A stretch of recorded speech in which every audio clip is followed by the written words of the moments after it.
아멘. 오늘 우리에게 주신 하나님의 말씀은 창세기 22장 9절부터 14절까지의 말씀입니다. 창세기 22장 9절부터 14절까지 우리 구약성경 28페이지가 되겠습니다. 창세기 22장 9절부터 14절까지 우리 다 찾으셨으면 한 절씩 교독해서 읽도록 하겠습니다. 하나님이 그에게 일러주신 곳에 이른지라 이에 아브라함이 그곳에 제단을 쌓고 나무를 버려놓고 그의 아들 이삭을 결박하여 제단 나무 위에 놓고 여호와의 사자가 하늘에서부터 그를 불러 이르시되 아브라함아 아브라함아 하시는지라 아브라함이 이르되 내가 여기 있나이다 하매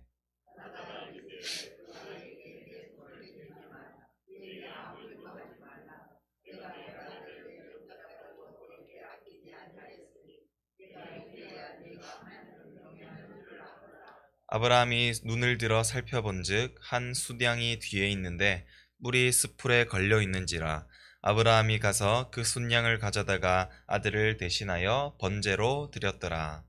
아브라함이 그 땅 이름을 여호와 이레라 하였으므로 오늘날까지 사람들이 이르기를 여호와의 산에서 준비되리라 하더라. 아멘. 할렐루야. 오늘도 이 추운 새벽 가운데에 우리가 신실하게 이 자리를 지켜 또 하나님 앞에 또 말씀을 듣고 기도하는 이 시간 가운데 하나님께서 말씀을 깨닫게 하시는 은혜와 또 기도를 응답하시는 그 은혜가 함께 있는 이 새벽 기도회가 되시기를 간절히 소원합니다. 오늘은 아브라함을 시험하시기 위해서 아브라함은 그의 사랑하는 아들 이삭을 번제로 드리라고 아브라함에게 명령하셨습니다.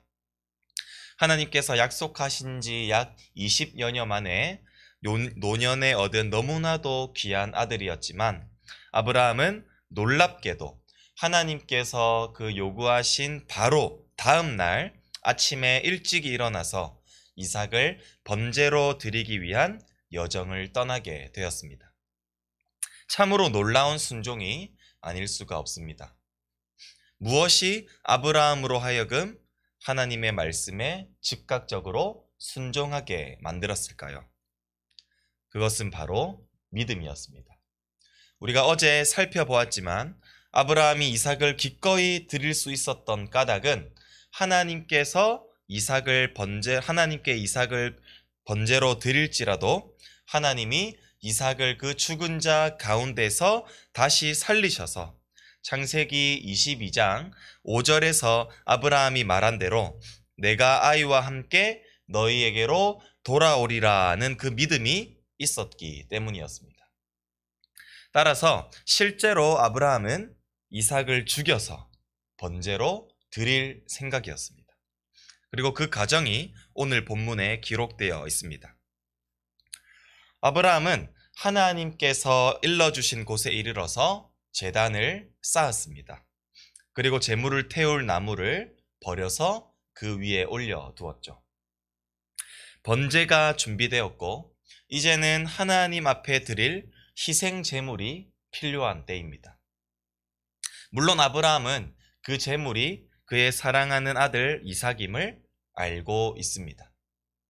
그러나 정작 제물이 될 당사자인 이삭은 아직까지도 하나님 앞에 드릴 제물이 무엇인가에 대해서 명확하게 알지 못하고 있는 상황이었습니다. 이삭은 앞서 7절에서 불과 나무는 있지만 그 번제할 어린 양은 어디 있습니까? 라고 질문했지만 어린 양은 하나님이 준비하실 것이다 라는 이 애매한 대답만 들었을 뿐 정확하게 제물에 대해서 이야기를 들은 바가 없었습니다. 단지 아버지가 그 모든 것을 행하는 과정만 바라볼 뿐이었죠. 그러나 그의 아버지가 제단과 나무를 버려놓고 어린 양을 묶을 줄을 가지고 자신에게 오는 것을 바라보았을 것입니다. 그리고 그 줄을 자신에게 묶는 것도 경험했을 것이죠. 당시 이삭은 번제 나무를 등에 지고 길을 떠났을 정도로 장성한 체력이 있는 자였습니다. 젊은이였다는 사실이었죠. 그러나 노쇠한 자신의 아버지가 자신을 묶으려고 할 때 그는 충분히 저항할 수 있는 힘이 있었을 것입니다. 그러나 성경은 이삭이 어떠한 저항도 하지 않았음을 말해주고 있습니다. 오히려 아브라함이 하나님 앞에 그 번제를 드리는 그 모든 과정이 어떠한 막힘도 없이 순탄하게 진행되었음을 우리는 본문을 통해서 살펴볼 수가 있는 것이죠. 이것은 이삭이 아브라함의 그 행위에 대하여서 말없이 순종했음을 보여주는 대목인 것입니다. 아브라함이 순종하는 믿음을 보였다면 이삭은 협조하는 믿음을 보였던 것이었죠. 아브라함은 이삭을 결박하고 그를 제단 위에 올려두었습니다. 오히려 자신이 스스로 올라갔다고 말하는 것이 더 정확할 것 같습니다. 그리고 칼로 이삭을 잡으려 하는 그때에 여호와의 사자가 갑작스럽게 하늘에서부터 아브라함을 부릅니다. 우리 11절을 한번 같이 읽겠습니다. 여호와의 사자가 하늘에서부터 그를 불러 이르시되 아브라함아 아브라함아 하시는지라. 아브라함이 이르되 내가 여기 있나이다 하매. 여기서 아브라함아 아브라함아 이름의 반복에서 보이듯이 하늘에서는 얼마나 긴급하게 아브라함의 행동을 저지했는가를 우리는 알 수 있는 것입니다. 아브라함의 순종에는 주저함이 없었고 아브라함은 실제로 이삭을 죽이려 하였습니다.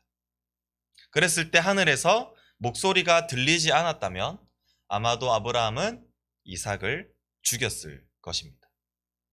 따라서 여호와의 사자는 아주 긴박하게 아브라함의 행동을 멈춰야만 했기 때문에 아브라함아 아브라함아 두 번이나 긴급하게 부르면서 그 행위를 멈추라고 말씀하셨던 것이죠.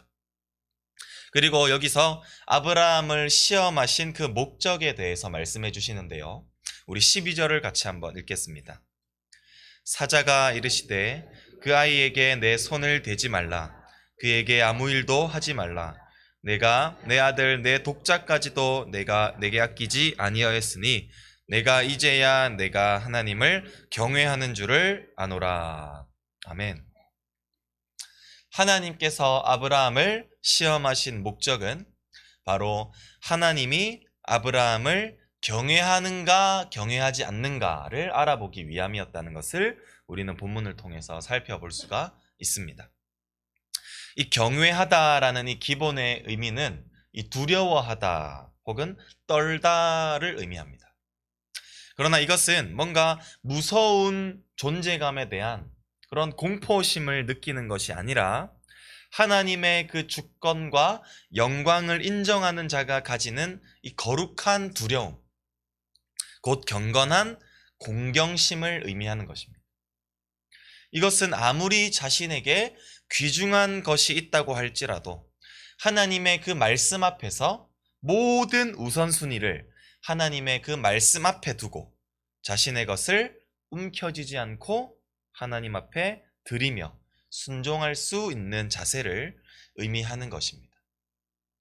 비록 아브라함에게 있어서 현재 가장 귀중한 것은 독자 이삭이라 할지라도 생명의 문을 여는 분도 혹은 그 생명을 거두어 가시는 분도 이 하나님이라는 사실을 깨달음으로써 모든 우선순위를 하나님의 말씀에 두고 조금의 주저함도 없이 그 말씀에 따라 순종하는 그 모습을 보시며 하나님께서는 매우 흡족해 하셨습니다. 이처럼 하나님을 경외함으로써 그 시험에 통과하였던 아브라함에게 하나님은 두 가지의 은혜를 주시는데요. 그 가운데 우리는 오늘 첫 번째의 은혜를 살펴보길 원합니다. 우리 13절을 우리 함께 읽겠습니다. 아브라함이 눈을 들어 살펴본즉 한 숫양이 뒤에 있는데 뿔이 숫풀에 걸려 있는지라. 아브라함이 가서 그 숫양을 가져다가 아들을 대신하여 번제로 드렸더라. 아멘. 하나님은 아브라함이 바치려고 하였던 그 아들 대신에 숫양 한 마리를 준비해 두셨습니다.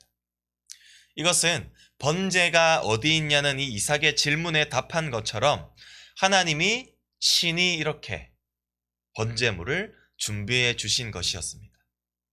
이로써 아브라함은 숫양을 번제물로 드릴 수가 있었고, 이삭은 숫양의 죽음으로 인해서 살게 되는 은혜를 얻게 되었던 것이었습니다.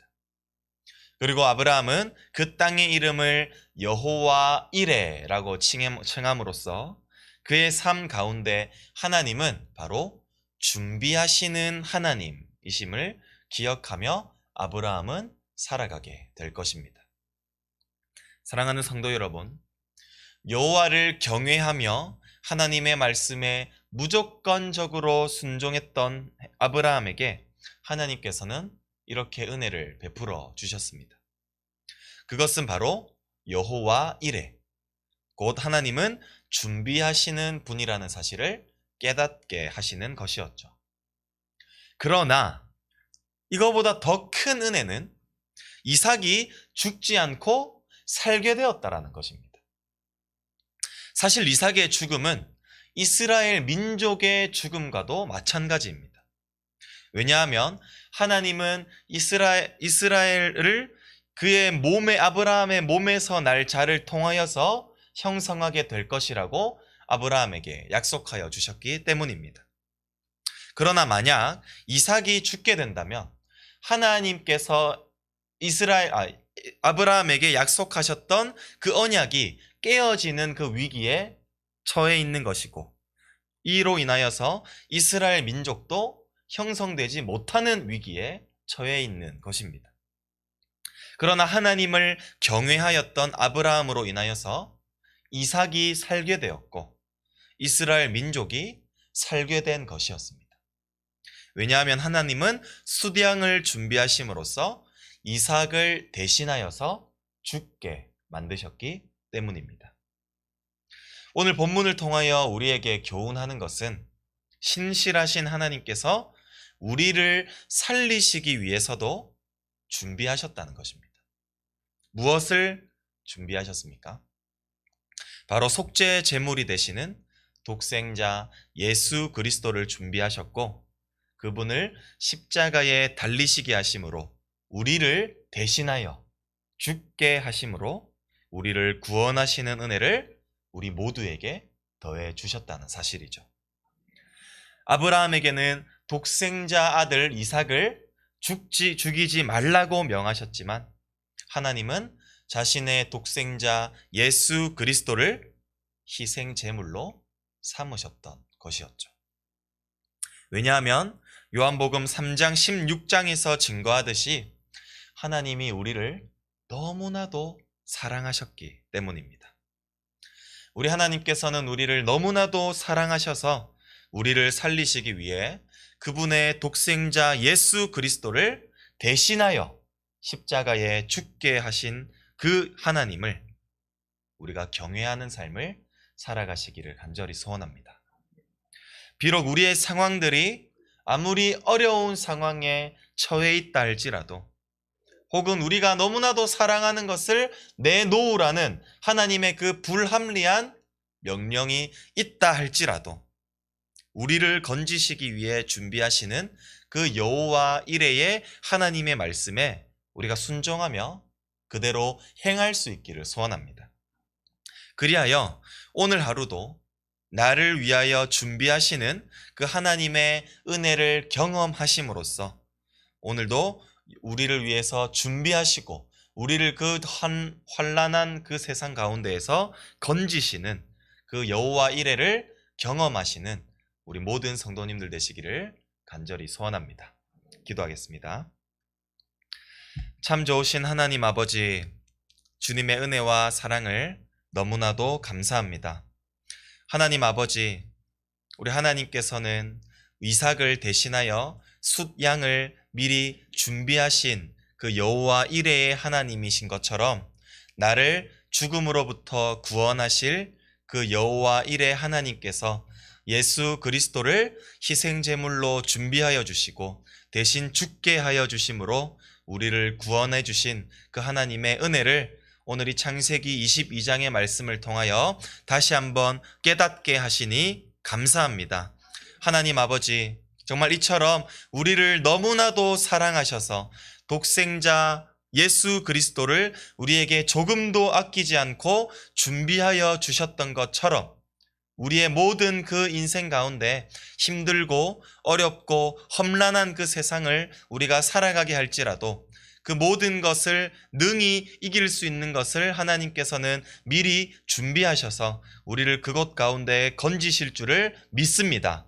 오늘 하루도 우리를 위하여 기꺼이 그렇게 준비하시는 그 하나님의 말씀에 또 하나님을 경외함으로써 하나님께서 우리에게 하신 그 모든 말씀에 대하여 순종하는 데 조금도 주저함 없이 살아가게 하시고 이로 인하여 여호와 이레의 하나님을 모두가 경험하며 살아갈 수 있는 우리 모든 성도님들 될 수 있도록 주님 축복하여 주시옵소서.